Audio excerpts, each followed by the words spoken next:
Tem medão, tem medão.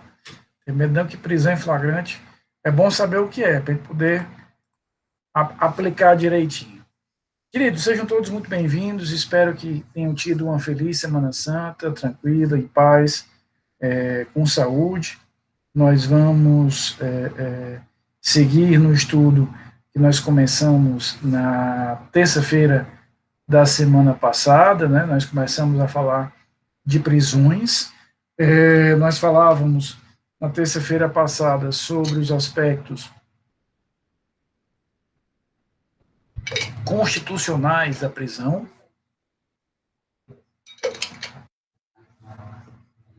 Como é que se dá a estrutura, né, constitucional da prisão. Vimos que a prisão ela será admitida nos termos da Constituição em duas situações, né, na situação de flagrante delito e por ordem escrita e fundamentada de autoridade judiciária competente, e vimos que a grande diferença, né, a diferença mais substancial, né, entre essas duas é exatamente essa necessidade de você exigir uma ordem judicial, e no caso da prisão em flagrante não há essa necessidade, né? Nós dispensaríamos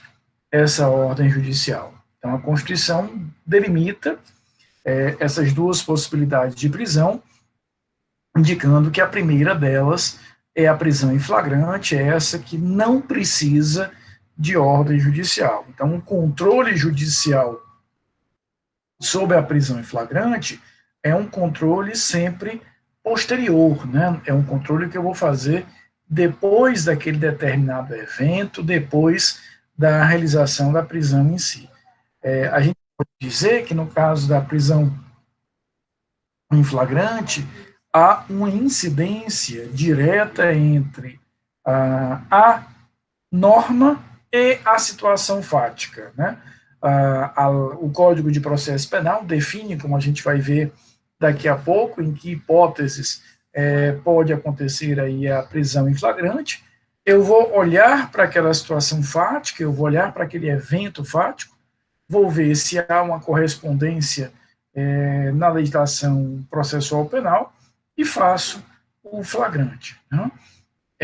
O controle, repito, sobre a legalidade desse flagrante, sobre a validade desse flagrante, é um controle posterior, é um controle que a gente vai fazer apenas no momento seguinte, no momento outro, que não esse. Então, a gente vai trabalhar com uma lógica aqui de que eu simplesmente aplico de uma maneira direta, Karen, aquela hipótese prevista na lei.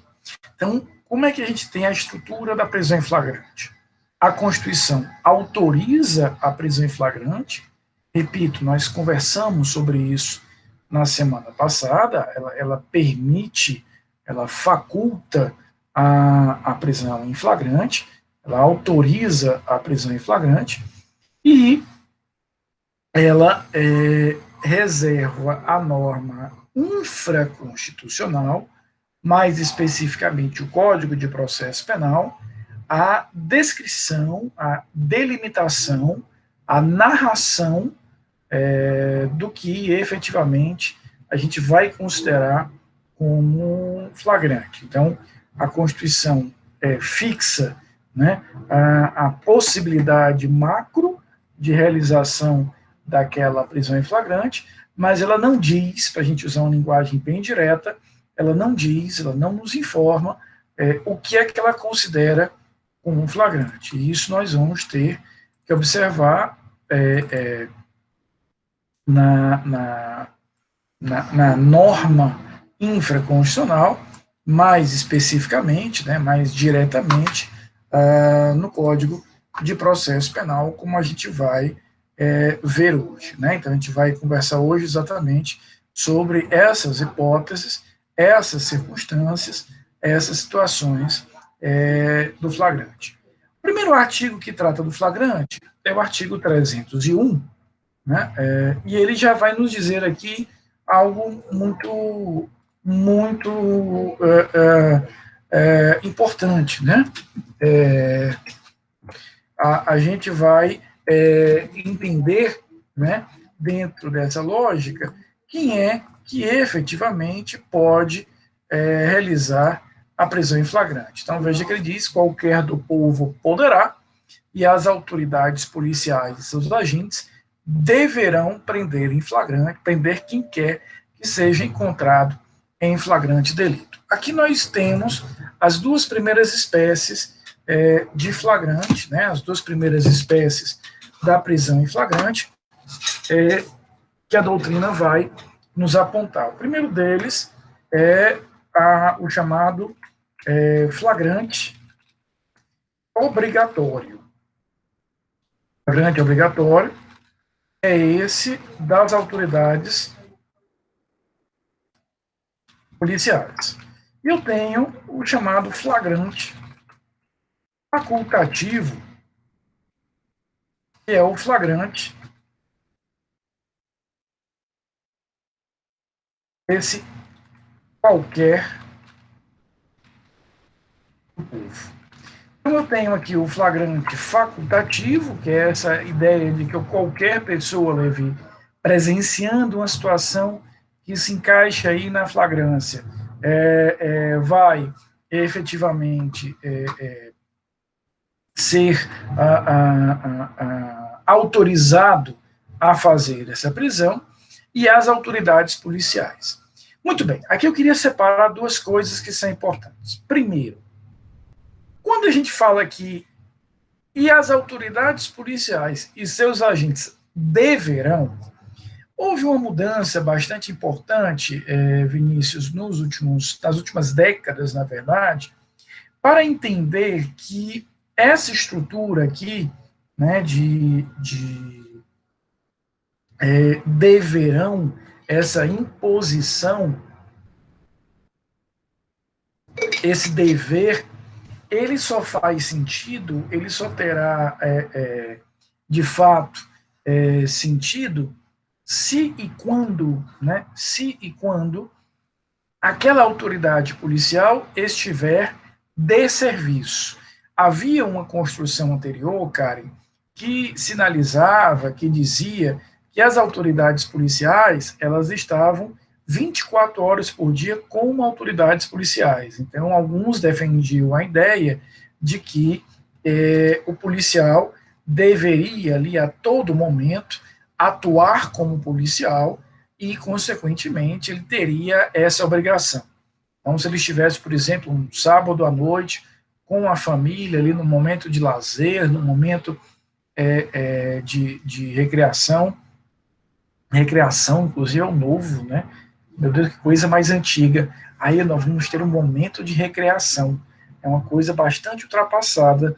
Eu realmente, mais do que nunca, entreguei minha idade de uma forma muito clara agora. Enfim, no momento de lazer, estava uma balada, né? O cara estava numa balada, né?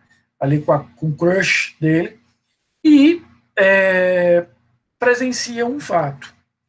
Hoje, a doutrina e a jurisprudência são muito claras no sentido de que ele não terá essa obrigação. Por mais que ele seja policial, muitas vezes ele está ali com a arma da corporação e etc., ele não vai ter esse dever. O dever aqui se caracterizará apenas e tão somente quando eu tiver, de fato, a existência dessa situação concreta de serviço. Eu estou de serviço, porque no momento que eu estou de serviço, aí sim eu sou o próprio Estado, eu estou atuando como o Estado. Então, nesse caso, Professor, a gente vai ter esse entendimento. Pois não, Yuri, pode perguntar. mas na legislação da Polícia Militar, ele sofre punição, né? Caso ele não entre em ação. Há uma grande divergência ainda em relação a isso, né? Há casos, né? Há casos que ainda se aplica esse entendimento anterior, porque pelo estatuto, né, que rege o policial militar, ele teria o dever de agir. Mas veja, mesmo essa interpretação tem sido revista muitas vezes até pelo próprio judiciário. Já há casos, Yuri, de anulações judiciais dessas punições administrativas, exatamente por reconhecer que muitas vezes é um peso exagerado para o policial carregar aí essa ideia de que 24 horas por dia ele tem que estar em alerta, até porque em determinados momentos, e esse foi um dos motivos pelos quais essa interpretação do artigo 301 do Código foi alterada pela doutrina e pela jurisprudência, no sentido, Yuri, de que, imagina, muitas vezes, ao ser obrigado a agir, eu acabo colocando em risco não apenas a mim, mas a minha família, muitas vezes, que está ali. Né? Então, você tem razão, ainda há um entendimento mais antigo em algumas polícias militares, e há casos de policiais punidos em relação a isso, mas também já começa a existir uma grande reversão dessas punições na esfera judicial. O que eles comentam depende da situação, né? Porque se for uma situação que precise. O normal é eles pedirem apoio, né? Porque vai longe Exato, sozinho. exatamente, porque e esse foi um dos principais fundamentos, você observou muito bem, Yuri, porque veja só, quando eu estou de serviço, começa que qualquer profissional, isso existe em qualquer atividade profissional. Quando você entra naquele momento de modo trabalho, é como se você ativasse o cérebro e ele tem mais energia e está mais focado para aquilo, né? Sobretudo em atividades de maior risco, como a atividade policial. Então, quando eu estou ali em serviço, eu estou mais concentrado, eu estou mais focado. Normalmente, eu tenho um apoio imediato. É muito difícil, daí, Yuri, o policial agir só quando está de serviço. Normalmente, ele tem ali o apoio da guarnição dele, né? Então, é diferente de uma situação, daí porque, repito, acabou sendo revista essa visão de você obrigar o policial a agir, muitas vezes no momento de lazer, muitas vezes sem a preparação adequada, sem apoio imediato, expondo ali a sua família e outras pessoas a um perigo da atuação. Porque uma coisa é uma guarnição, eu estou ali equipado, com colete à prova de bala, eu estou com a arma, eu tenho um rádio que pode me permitir uma solicitação de um apoio imediato. Outra coisa é eu estar num momento ali de lazer, numa praia, num restaurante, num shopping, numa balada, estou armado, tudo bem, mas eu não tenho um colete à prova de balas naquele momento, eu terei dificuldade para pedir um reforço. É exatamente por isso que tem sido construído e tem ganho cada vez mais corpo essa ideia de que o policial não teria essa obrigação. Ele até pode agir, porque, enfim, o artigo 301 é claro no sentido de que qualquer do povo pode, mas eu retiro dele efetivamente essa obrigação. Então, hoje, no judiciário, repito, é muito forte o entendimento de que não há uma imposição de obrigação em relação à atuação do policial. Ficou claro? Consegui explicar, Yuri? As suas observações são muito pertinentes. Ainda existe realmente, sobretudo na esfera administrativa, esse tipo de entendimento. E eu, pessoalmente, acho muito injusto. Quando a gente faz aqui uma analogia, né? Outras profissões, ele vai agir, mas continua tendo as mesmas limitações. Então, o policial tem que ter essa observância. Tá? Então, veja, o artigo 301 vai sinalizar que qualquer um de nós pode prender e a autoridade policial, em serviço, tem a obrigação de prender. Daqui a pouco nós vamos ver qual é a formalidade que eu preciso observar para essa prisão. Vamos ver agora em que hipóteses, em que circunstâncias, em que situações é autorizada essa prisão. Então veja o que nos diz aqui o artigo 302. Considera-se em flagrante delito quem, 1. Está cometendo a infração penal, acaba de cometê-la, é perseguido logo após pela autoridade, pelo ofendido ou por qualquer pessoa em situação que faça presumir ser autor da infração. E 4, é encontrado logo depois com instrumentos, armas, objetos, papéis que façam presumir ser ele o autor da infração. Então, aqui nós temos as 4 situações que permitem, que autorizam a prisão em flagrante. Primeira coisa e importante, Yasmin, eu só posso prender em flagrante se eu estiver em uma dessas 4 circunstâncias. O rol aqui é um rol taxativo, limitador. Lembra de algo que eu falei para vocês na aula passada, na semana passada? Quando a gente fala de prisão, o raciocínio da prisão é muito bipolar. Ou eu posso prender ou não posso. Ou a prisão é legal ou ela é ilegal.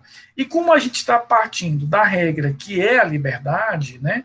A regra não é outra senão a liberdade, eu tenho que ter muita atenção em relação a isso, no sentido de que qualquer coisa que turve, que dezebra em relação a essa regra, afasta a possibilidade de validação disso. Então, a regra, insisto, é a liberdade, a regra é que tenhamos essa estrutura de liberdade. Para que eu saia, portanto, da liberdade, preciso ter, de forma muito, muito clara, essa determinada circunstância de atuação. Né? Então, a gente vai ter, dentro dessa perspectiva, uma atuação bastante clara que vai determinar essa circunstância. Então, a prisão pressupõe especificamente a ocorrência de uma dessas 4 situações. Vamos analisar cada uma delas. O inciso 1º e o inciso 2º são o que a doutrina chama de flagrante próprio. Então, eu tenho o inciso 1º e o inciso 2º, o que a doutrina chama de flagrante próprio. O inciso 3º é o que nós vamos chamar de flagrante impróprio, e o inciso 4º de flagrante facultativo. Desculpa, de flagrante presumido, perdão. Vamos analisar cada um deles. Veja o que diz aí o inciso 1º. Considera-se flagrante delito. 1. Está cometendo a infração penal. Aqui eu estou no pleno desenvolvimento dos atos de execução. Aqui eu estou realizando diretamente o ato de execução. Eu estou atirando, eu estou esfaqueando, eu estou subtraindo, eu estou constrangendo. Então, lembra daquelas fases do intercrimes? Cogitação, preparação, execução e consumação. Aqui, Yuri, eu estou no pleno desenvolvimento da execução, né? Então, o inciso 1º é quando eu pego o cara no flagrante mesmo. Aquela ideia que o senso comum tem de flagrante é, na verdade, esse inciso 1º. Ele está no pleno desenvolvimento dessas ações que caracterizam o fato. Repito, eu estou esfaqueando, eu estou atirando, eu estou subtraindo, eu estou no pleno desenvolvimento disso. O inciso 2º, ele fala em acaba de cometê-la. O que é o inciso 2º? É o momento imediatamente posterior. Esse acaba de cometê-la é o desdobramento temporal imediato do ato de execução. Em português, está saindo fumacinha ali da arma. Eu surpreendo o cara, Levi, com a faca do lado do cadáver, a faca ainda pingando de sangue. Estou exagerando aqui nos detalhes mórbidos, mas só para deixar claro que esse inciso 2º é o momento em que eu já não estou mais executando, ou seja, já não estou mais realizando nenhum ato concreto de execução, mas eu estou ali claramente realizando, eu estou ali claramente no momento posterior, repito, imediatamente posterior à prática do fato. É isso que a gente vai ter aqui em relação a essa determinada situação. Não é à toa que a doutrina, quando vai nominar isso, Lara, ela nomina o inciso primeiro e o inciso segundo como flagrantes próprios. Ambos aqui recebem efetivamente a mesma carga de conteúdo, porque é um desdobramento imediato e automático do outro. Não faria muito sentido eu surpreender aquele agente no momento exatamente após ele realizar aquele ato e não ter condições de realizar a sua prisão em flagrante. Já o inciso terceiro, ele fala em é perseguido logo após pela autoridade, pelo ofendido ou por qualquer pessoa em situação que faça presumir ser ele o autor da infração. Esse aqui é o chamado flagrante impróprio. O inciso terceiro é o chamado flagrante impróprio. Então, ele vai ser aqui a ideia da perseguição, ele está baseado nessa ideia da perseguição. Agora, vamos aqui entender o que significa essa perseguição. A perseguição aqui, Ana, não é aquela perseguição, cara, de filme, não, tá? Que o cara pega uma moto, eu pego uma moto, ele pega um carro, ele pega uma lancha, eu pego uma lancha, ele salta de paraquedas, eu salto de paraquedas atrás, pega, não pega, não pega, não é isso, não.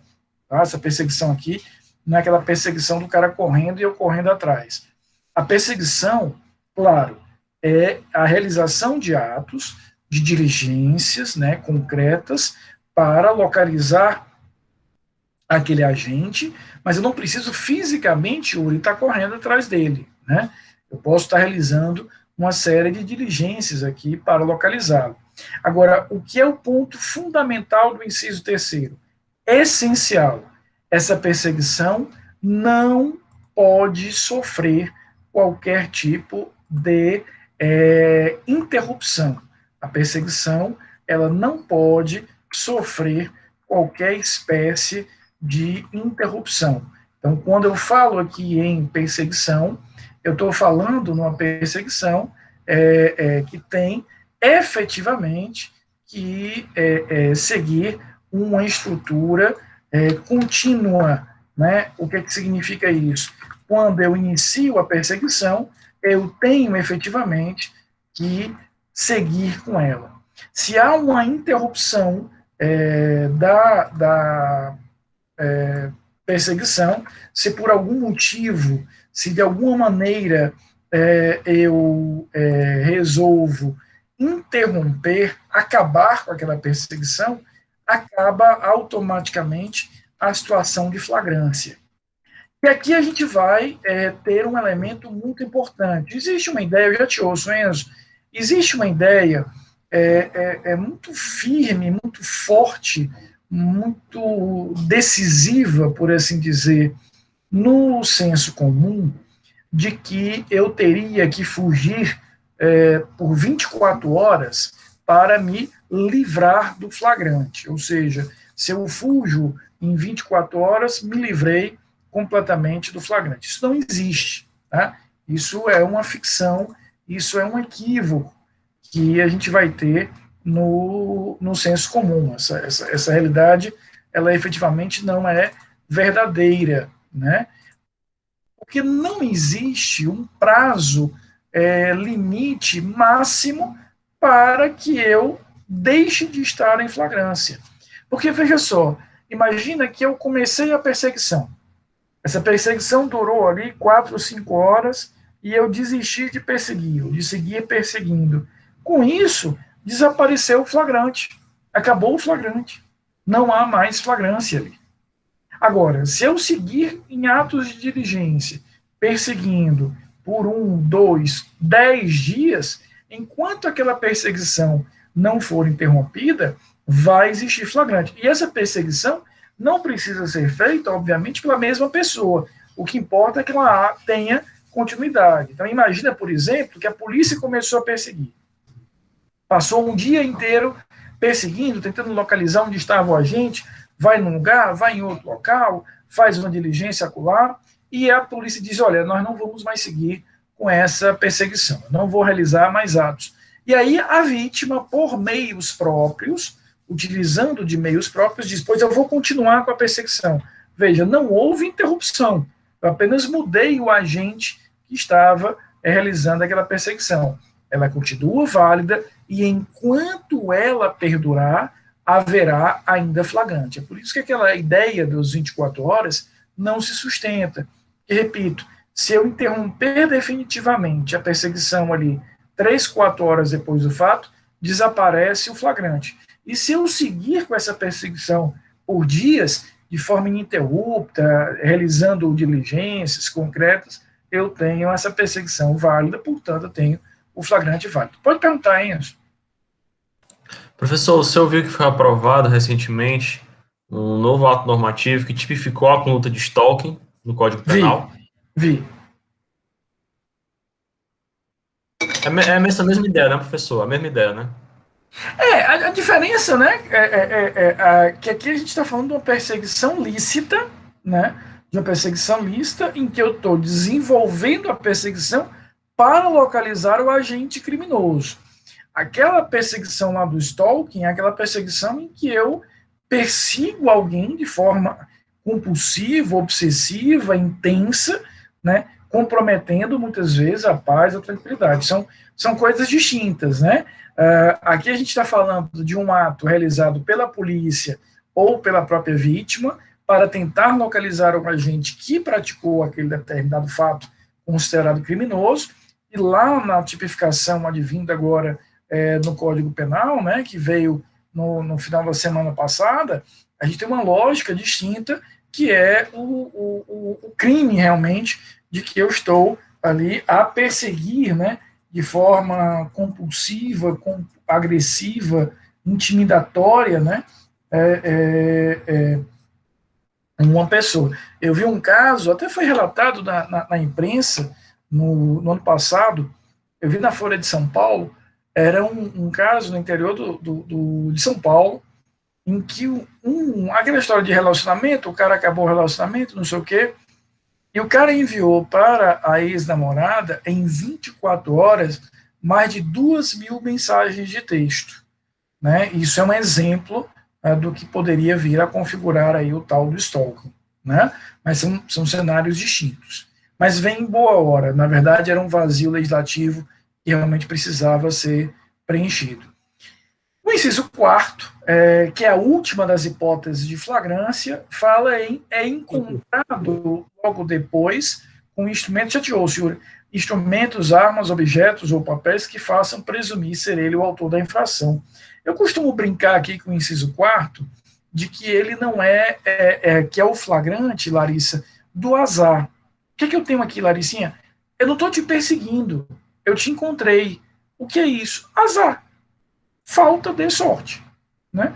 Eu encontro o cara, faço ali uma busca e apreensão naquele agente, encontro uma grande quantidade de dinheiro com ele, dinheiro em espécie, e pelas circunstâncias, veja que ele fala em circunstâncias, eu tomo a ciência de que há poucos instantes houve um roubo a uma lotérica de valor correspondente. Veja, eu não presenciei o momento em que ele foi preso, que ele realizou o ato, não houve efetivamente perseguição, mas ele foi encontrado dentro desse contexto a ideia de um objeto concreto, ou seja, eu o encontrei, né, eu o localizei, né, com algum tipo de elemento concreto, uma arma, um objeto, um documento, que gerou essa presunção, e aí eu tenho que considerar nas circunstâncias, né, normalmente as circunstâncias temporais e outras, para configurar isso. Agora, eu vou te ouvir agora, Yuri, mas o que é importante que a gente entenda? Que esse rol aqui, Alexandre, é um rol taxativo. Só haverá flagrância, só é possível a flagrância nessas hipóteses especificamente pensadas. Tá bom? Diga, Yuri, pode falar, querido. No inciso 4, ele precisa de um elemento concreto, né, para correr a flagrância. Sim, eu tenho que ter um elemento 3, concreto. Essa perseguição não precisa ter um elemento concreto? Essa Não, perseguição é meio difícil, não. Porque como a perseguição, é legal a tua pergunta, para a gente fixar essa ideia. Como a perseguição, ela é uma perseguição deflagrada no momento imediatamente posterior ao fato, isso é importante, o vínculo de presunção já vem daí. É diferente da outra situação em que eu não tenho efetivamente uma perseguição imediatamente iniciada, mas eu surpreendo momentos depois daquele agente. Tá? Pode perguntar, Stephanie. Professor, eu estou com uma dúvida, quanto um flagrante mediante vídeo, porque eu estou estudando o caso daquele deputado Daniel Silveira, e eu vi que quando a prisão dele foi decretada, foi do quesito para poder prender em flagrante, foi por causa que o vídeo ainda estava nas redes sociais dele, né? E aí eu queria entender qual dos incisos, se realmente se encaixa A interpretação que foi feita pelo Supremo, né, e depois acabou sendo referendada até pelo Congresso Nacional, é que ali nós tivemos uma continuidade delitiva. Por quê? Porque ele posta aquele vídeo e depois, durante o dia, ele em vários momentos volta a interagir com outras pessoas pelas redes sociais e etc., e, inclusive, no momento da prisão pela Polícia Federal, ele faz um vídeo ao vivo reiterando todos aqueles termos. Então, o que se entendeu ali é que ele estava cometendo a infração porque era um crime de natureza permanente na visão do Supremo. É um entendimento complexo, porque aquele ali é um caso complexo, né? Um caso que foge muito dos padrões, mas o entendimento que foi dado àquele caso foi esse, que ele, à medida que ele grava o vídeo, publica aquele vídeo, né, e durante esse tempo todo ele sai reiterando os termos ali declarados, né, que são muito além de grosseiros, são de fato criminosos, ele estaria ali cometendo a infração dentro dessa natureza, tá bom? Há grandes divergências, Stephanie, na época se falou muito, né, se haveria de fato flagrante ou não. Eu entendo que sim, pelas características próprias. O que mais me chamou a atenção naquele caso, Stephanie, foi o fato dele receber a Polícia Federal na sua casa para ser preso e ter ainda a iniciativa, ter a ação de ir às redes sociais, fazer ali uma live, reiterando todos os termos que tinham levado à prisão dele, as mesmas ameaças, não apenas à democracia, né, mas muito mais diretas a ministros do Supremo. Né, mas ali foi entendido que havia realmente o cometimento naquele momento. Ele estava cometendo por essa reiteração de condutas que ele fez durante todo o dia.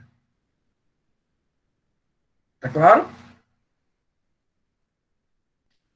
Prendemos em flagrante. Prendemos em flagrante com base em um desses elementos, ou seja, está cometendo a infração, acabou de cometer, é perseguido, é encontrado. O que é que eu faço? Ou seja, o agente foi preso. O que é que vai ser feito? Ele vai ser conduzido à presença de uma autoridade policial, e quando eu falo em autoridade policial, eu estou falando em delegado de polícia,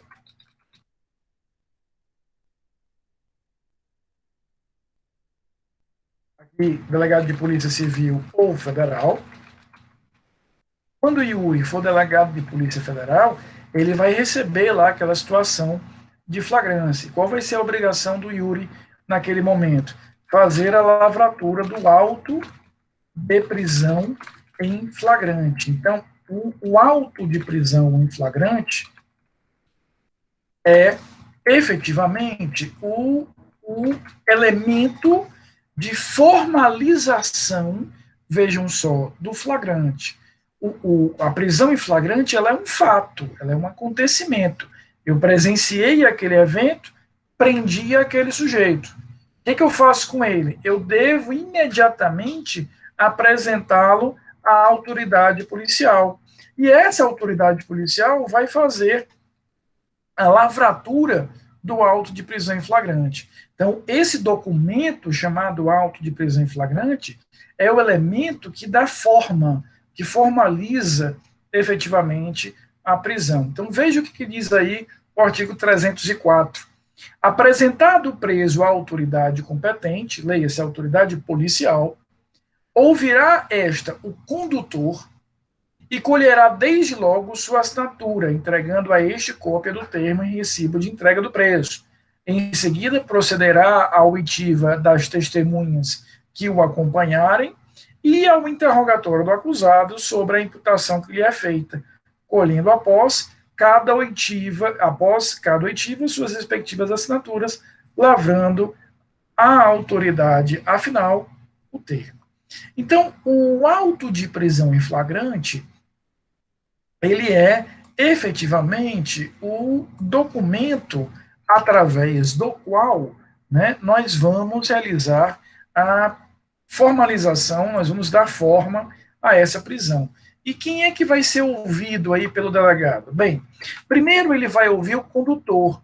Quem é o condutor aqui, Levi? É a pessoa que trouxe o elemento preso, o sujeito preso, aquele que foi preso em flagrante. Pode ser, como nós vimos no artigo 301, qualquer do povo, pode ser uma autoridade policial. Então, eu prendi aquele sujeito por entender que está presente ali uma daquelas hipóteses do 302, levei a presença da autoridade policial para que fosse feita a formalização do flagrante através do auto de prisão em flagrante. O primeiro que vai ser ouvido é o próprio condutor, esse que trouxe o outro preso, até para que ele possa, cara, explicar os motivos pelos quais ele de fato prendeu aquele agente. Por que ele prendeu? Né? Qual é o elemento que levou a que ele fizesse aquela prisão? Em qual dos incisos ele enxergou que estava ali presente a situação da flagrância? É isso que a gente vai ter dentro desse primeiro momento, é isso que a gente vai visualizar nesse primeiro momento. A seguir, nós vamos ouvir as testemunhas que tenham presenciado aquele evento, né? Nós vamos ouvir essas testemunhas que tenham, de alguma maneira, presenciado aquele determinado evento, e diz aí o artigo 304, o último a ser ouvido é o próprio preso. Claro que a gente precisa lembrar aqui que nesse momento, ou melhor, desde esse momento, nós vamos permitir, nós vamos autorizar aqui que haja o reconhecimento do direito ao silêncio. Em português, num auto de prisão em flagrante, aquele preso, Enzo, já pode permanecer calado. Né? Então, aquele direito de não falar e o seu silêncio não gera nenhum tipo de presunção contra ele, vale desde esse momento. Então, quando ele diz aqui, fará o interrogatório do acusado, né, a gente tem que lembrar efetivamente que nós vamos ouvir o réu se ele quiser. Se ele quiser, permanece em silêncio. Então, perceba, o auto de prisão em flagrante é muito importante. Larissa, se não houver testemunhas, né, nós vamos ter aqui duas consequências. Olha o que nos diz, Laricinha, o parágrafo 2º, né, o parágrafo 2º desse mesmo artigo. A falta de testemunhas da infração não impedirá o auto de prisão em flagrante, mas, nesse caso, com o condutor deverão assiná-lo pelo menos 2 pessoas que hajam testemunhado a apresentação do preso à autoridade. Então, se eu não tiver nenhuma testemunha, vão assinar o auto de prisão em flagrante, pela regra que nós temos aqui no parágrafo 2º do artigo 304, 2 pessoas que tenham presenciado lá na delegacia o momento que o condutor entregou aquele indivíduo preso. Na prática, no entanto, se a gente for para a prática, nós vamos perceber que o que vai acontecer na absoluta falta de testemunhas, Laricinha, é a impossibilidade do flagrante. O que eu quero dizer? O Código de Processo Penal é expresso, estou mostrando para vocês, que há uma saída legal para isso. Mas os delegados, isso é muito comum do ponto de vista prático, se recusam a lavrar o flagrante nessa situação. E não dá, Yuri, para tirar a razão dos caras, né? Ou das caras, no caso de delegadas. Eu mesmo tenho muitas amigas delegadas. porque para eles é uma insegurança muito grande. Porque, veja só, chega alguém ali com outra pessoa presa, aquele condutor diz que aquele agente teria praticado um fato, não há outra prova, não há outra testemunha, não há outro elemento qualquer de informação. No momento em que o delegado faz a formalização daquele flagrante nessas condições, ele acaba traindo para si uma responsabilidade muito grande pelo ato. Então, do ponto de vista prático, não é tão desarrazoado o ato do delegado que diz, olha, eu não tenho como fazer essa formalização do flagrante. Ele até pode, Laricinha, e deve, por exemplo, lavrar uma portaria e dar início ao inquérito policial para apurar aquele fato. Mas formalizar a prisão e manter aquela prisão com a palavra de um único condutor é algo que, do ponto de vista prático, vem sendo cada vez mais inusual, né? Cada vez mais raro que a gente tenha esse determinado contexto. No caso de ter mais de uma autoridade policial, não serve como testemunha, não? Um policial, mas tipo, mais de policiais. Não há problema nenhum, não há problema nenhum. Se eles presenciaram aquela, por exemplo, você falando especificamente, Yuri, no caso de uma guarnição da Polícia Militar, é muito comum que um dos policiais seja um condutor e 2, 3 policiais ali sejam ouvidos como testemunhas. Zero problema, né? Zero problema. Inclusive, há zilhões de precedentes do STJ dizendo que o depoimento de policiais é válido, né, não há por que não considerá-lo, não reconhecê-lo. O caso aqui é um pouco mais estranho. Eu não tenho testemunha nenhuma. De repente, chega na delegacia alguém preso, sendo trazido por outra pessoa, e fica a palavra apenas do condutor. Né? É uma situação um pouco mais extrema. Mas, e é muito comum, né, a maioria das prisões em flagrantes são feitas nessas circunstâncias que você muito bem observa, Yuri, pela guarnição. Ou seja, eu tenho ali, às vezes, um cabo comandando ali 2 soldados, ou um sargento comandando ali 2 soldados. É comum que o sargento figure, por exemplo, como o condutor, e aqueles outros 2 policiais venham a atuar, venham a figurar como testemunhas daquele determinado inquérito. Nesse caso, eles não têm fé pública, Karen, não chega a existir a fé pública, porque a fé pública ela tem uma característica especial, uma série de atributos que eu vou precisar observar. Mas há uma presunção de que, como eles vão prestar o compromisso de falar a verdade, eles estariam ali falando a verdade. Tá?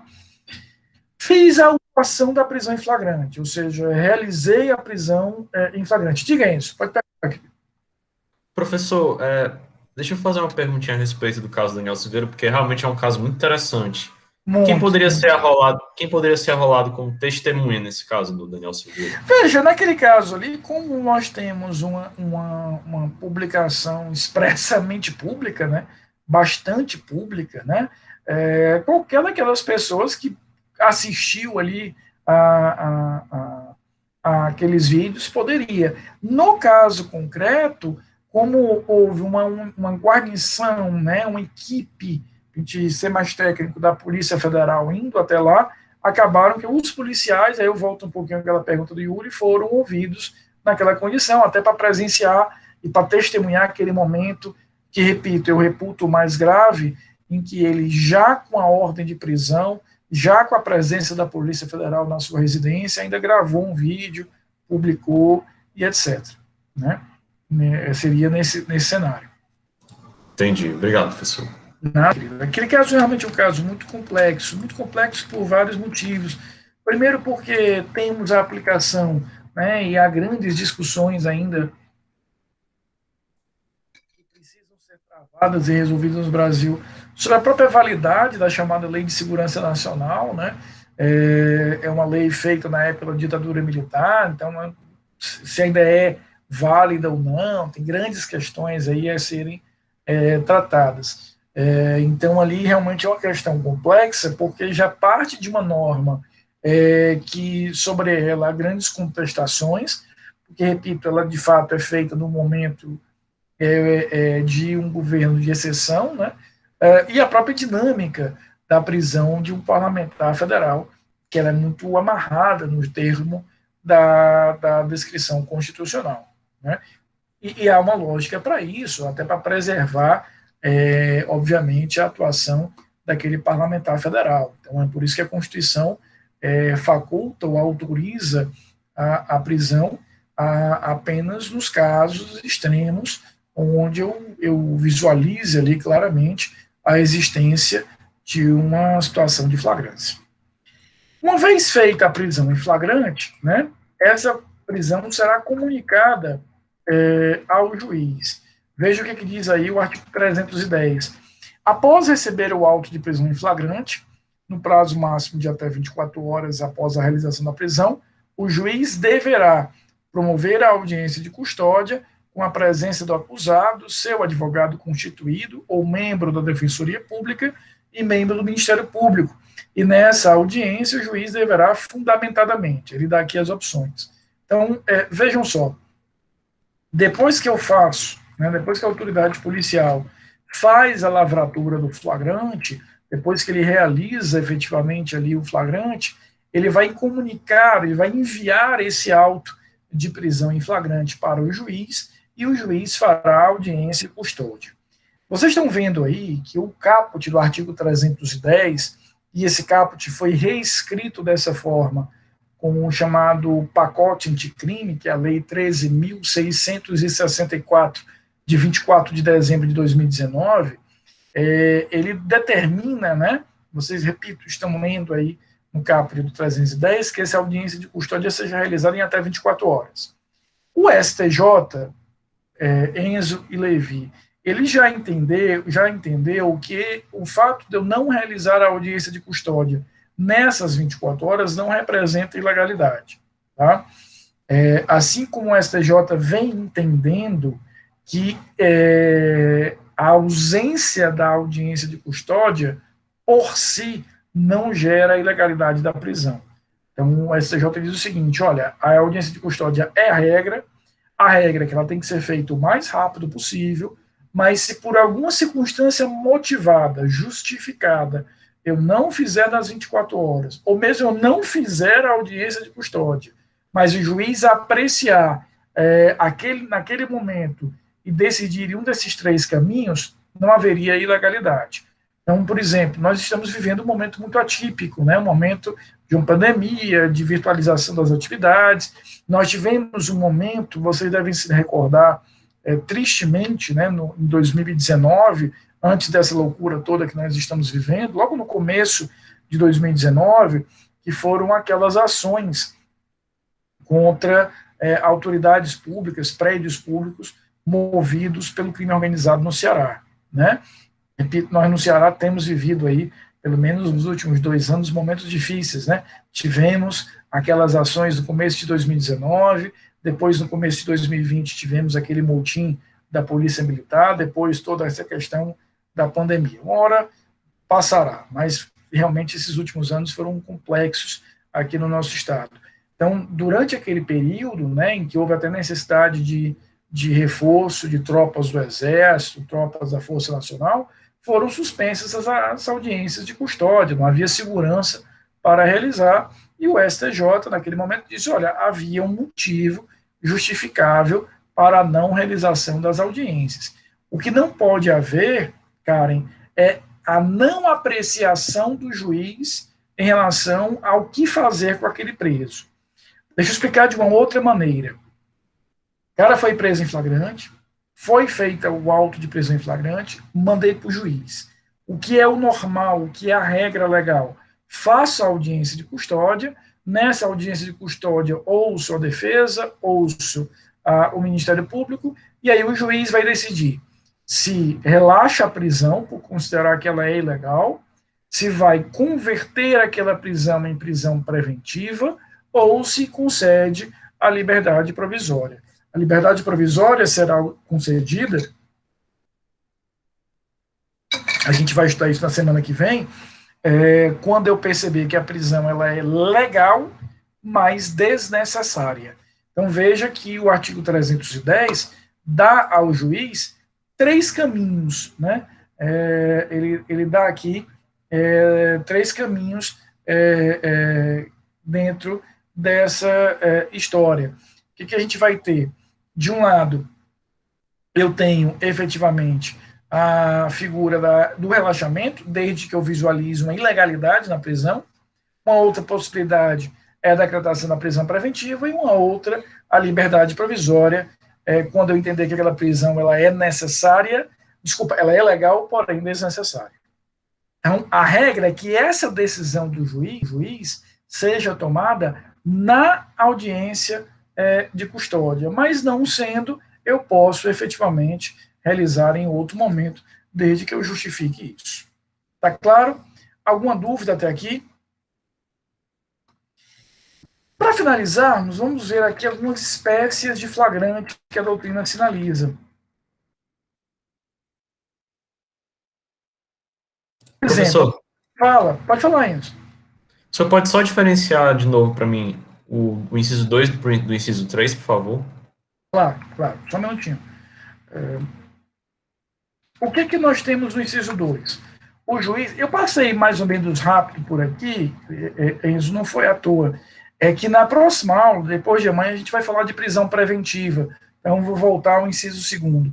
E na semana que vem, na terça-feira da semana que vem, a gente vai falar dos instrumentos de liberdade, relaxamento, habeas corpus, revogação e liberdade provisória. Vou voltar também a isso aqui. Mas basicamente o que é? No inciso 1º, eu percebo que há uma ilegalidade. No inciso 1º existe uma ilegalidade. Então eu vou relaxar aquela prisão, porque a prisão está zebrada. No inciso 2º, eu vou decretar a prisão preventiva, ou seja, aquele preso permanecerá preso. Mas aqui o juiz vai precisar fundamentar essa decisão, dizendo por quais motivos ele entende que estão presentes os requisitos para a prisão preventiva, nos termos que a gente vai conversar na próxima quinta-feira. Então, no inciso 2º, ele permanecerá preso.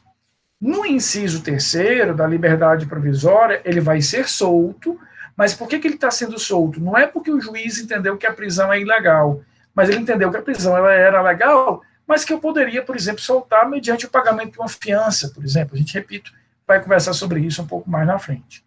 Mas a diferença básica entre o inciso 2º e o 3º é que no inciso 2º eu permaneço preso, agora na condição de preso preventivo, e no inciso 3º eu vou ter ali a ideia da liberdade. Tranquilo, obrigado, professor. Beleza? Mas a gente vai voltar, repito, nas próximas aulas ainda a falar disso. Em relação às espécies de flagrante, vamos falar primeiro na questão do chamado flagrante forjado. O flagrante forjado, ele é ilegal. Por quê? Porque eu estou criando uma situação que, na verdade, não existe. Tá? Imagina, por exemplo, que eu paro um carro, jogo ali uma trouxinha de maconha ou de cocaína, né, e prendo o cara dizendo, você estava carregando droga. Eu estou criando uma situação, obviamente, que é ilegal. Né? Não vou ter como validar essa prisão. Não, pode perguntar, Yuri. Não, só foi errado, foi mal. Nada, cara.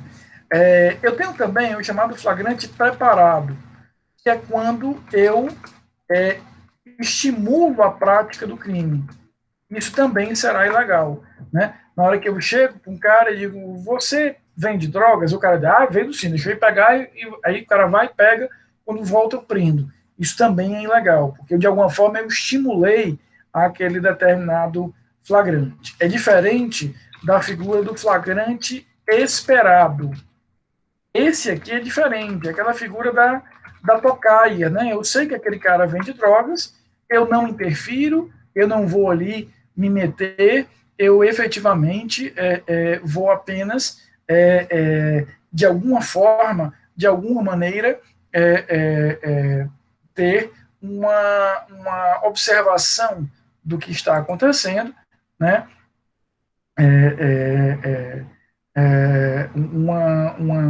Uma mera observação para que a gente possa, dentro desse contexto, fazer a observação daquele elemento e fazer a prisão. Eu não interfiro naquilo ali, efetivamente eu não vou fazer a interferência daquilo, eu apenas sou um espectador. Daí sim o flagrante será válido. E a última espécie de flagrante que merece registro é é o chamado flagrante postergado. Ele é próprio do crime organizado, do enfrentamento do crime organizado, e ele é perfeitamente legal. É aquela situação do chamado acompanhamento policial, né? A gente vai ter, né, dentro dessa figura imagina, por exemplo, que eu sei que o cara está saindo com droga de Fortaleza para entregar lá em Sobral. Então eu acompanho, eu vou postergar aquele flagrante, né, eu vou adiar aquele flagrante, porque eu deveria prendê-lo nesse exato momento, mas eu vou postergar para que eu possa efetivamente fazer uma prisão mais efetiva, né, mais concreta em relação a isso. Tá? Sob flagrância. Sim, escuta policial se enquadra na situação? Oi, Yuri? Escuta policial se enquadra na situação? Veja, a escuta policial, por si só, não. Né? A escuta policial ela pode me dar informações para que eu possa amanhã, por exemplo, fazer o flagrante. Eu posso, a partir dessas interceptações telefônicas, de escuta ambiental e etc., saber do deslocamento, aí eu tenho que fazer o acompanhamento físico daquela pessoa para fazer a prisão. Beleza? A gente, repito, hoje nosso objetivo era esse, era realmente entender aí as hipóteses da flagrância, mas a gente vai voltar a falar de prisão, porque na próxima aula nós vamos falar sobre prisão temporária e prisão preventiva, né? E principalmente na semana que vem nós vamos falar dos instrumentos de liberdade, né? Então a gente acaba voltando um pouco a isso. Mas compreenderam alguma dúvida? Gostaram da aula? Diga, Laricinha. Professor. Oi. Você só pode repetir de novo essa questão da escuta policial? Eu não entendi. Posso. Veja, a interceptação telefônica, né, ou uma escuta ambiental por algum motivo, uma escuta de qualquer natureza, pode me dar as informações para que eu saiba, por exemplo, que vai haver aquela determinada venda de drogas. Então, eu posso, por exemplo, realizar uma interceptação telefônica para que eu veja que o fulano de tal está dizendo, olha, cara, amanhã eu saio aqui de Fortaleza e vou levar a droga aí para Sobral. E aí eu vou acompanhar fisicamente aquele indivíduo, desde a saída dele de Fortaleza, para que quando ele chegue lá em Sobral, eu possa fazer a prisão. Então, não é a interceptação que configura, né, efetivamente o flagrante postergado. Eu tenho que ter um acompanhamento físico, eu tenho que acompanhar especificamente esse indivíduo. Tá bom? Diga, Laricinha.